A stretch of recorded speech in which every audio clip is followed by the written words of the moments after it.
The American Water Works Association, or AWA, Manual M21 provides guidance on grounding electrical systems for water utilities.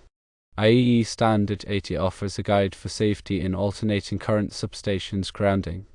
The National Electrical Code, or NEC, Article 250 covers grounding and bonding requirements.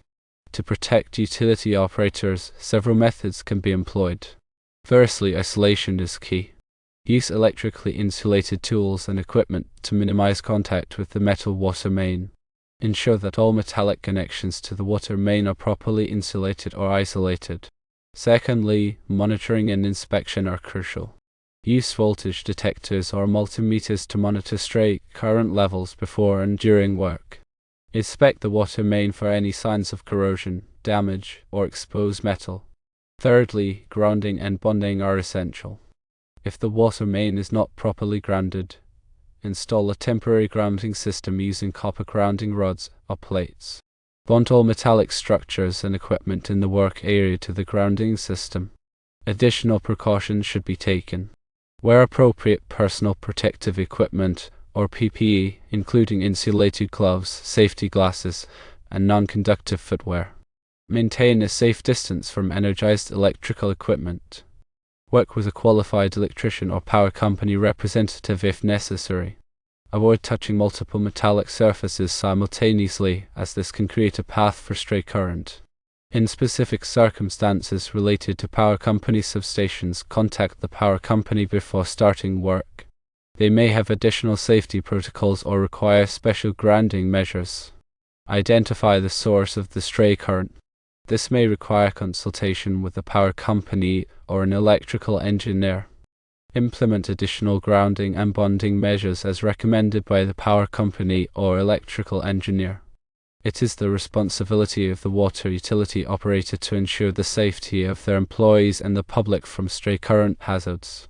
Proper grounding and bonding are essential for preventing electrical accidents and protecting personnel. Always follow established safety protocols and consult with qualified professionals when dealing with metal water mains that may not be properly grounded. Stray current can pose significant hazards when working with metal water mains. Understanding the sources of stray current is crucial for implementing effective safety measures. Stray current typically originates from electrical systems that are not properly grounded or bonded. This can include power distribution networks, nearby substations, or even faulty electrical equipment in the vicinity. When these systems have insulation failures or improper grounding, current can leak into the surrounding environment, including metal water mains. The presence of stray current on water mains can lead to several problems. Firstly, it can cause accelerated corrosion of the metal pipes, reducing their lifespan and potentially leading to leaks or failures. Secondly, it poses a significant electrical shock hazard to anyone who comes into contact with the water main, especially if they are also in contact with the ground or other conductive surfaces. To mitigate these risks, it's essential to implement a comprehensive grounding and bonding strategy. Grounding involves creating a low-resistance path for current to flow back to its source in the event of a fault.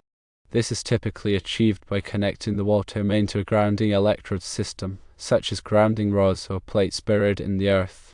Bonding involves connecting all metallic objects in the work area to the same grounding system. This ensures that there are no voltage differences between these objects, reducing the risk of electric shock. When working near power company substations, the risk of stray current is significantly higher due to the high voltages and current present in these facilities. In these situations, it's crucial to contact the power company before starting any work. They can provide valuable information about the potential hazards and recommend specific grounding and bonding measures. The power company may also be able to identify the source of stray current and take steps to mitigate it. In addition to grounding and bonding, other safety measures should be implemented to protect utility operators from stray current hazards. These include using insulated tools and equipment, wearing appropriate personal protective equipment, and maintaining a safe distance from energized electrical equipment. Voltage detectors or multimeters should be used to monitor stray current levels before and during work. If any stray current is detected, work should be stopped immediately until the source of the current can be identified and mitigated. It's also important to inspect the water main for any signs of corrosion, damage, or exposed metal. These conditions can increase the risk of electrical shock. If any such conditions are found, they should be repaired or addressed before work continues. Working with metal water mains that may not be properly grounded requires a thorough understanding of electrical safety principles and the potential hazards of stray current. By implementing appropriate grounding, bonding, and other safety measures, utility operators can protect themselves and the public from electrical accidents. Always consult with qualified professionals, such as electricians or electrical engineers, when dealing with these situations.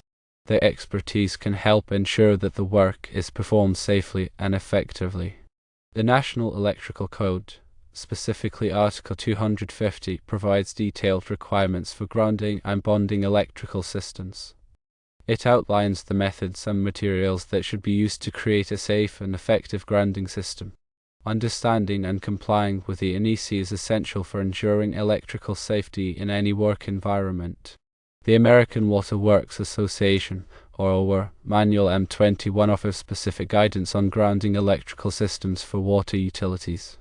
It covers topics such as the design, installation, and maintenance of grounding systems for water mains, pumping stations, and other water utility facilities. The IEE Standard 80 provides a guide for safety in alternating current substations grounding. It focuses on the grounding of substations and the protection of personnel from electrical hazards. This standard is particularly relevant when working near power company substations. Personal protective equipment, or PPE, plays a crucial role in protecting utility operators from electrical hazards. Insulated gloves should be worn to prevent electric shock. Safety glasses should be worn to protect the eyes from arc flash. Non-conductive footwear should be worn to prevent current from flowing through the body to the ground. Regular inspection and maintenance of PPE are essential to ensure its effectiveness. Damaged or worn PPE should be replaced immediately. In addition to technical measures, it's important to promote a strong safety culture within the water utility. This includes providing regular safety training to all employees, conducting safety audits, and encouraging employees to report any potential hazards. A strong safety culture can help prevent accidents and ensure that all work is performed safely.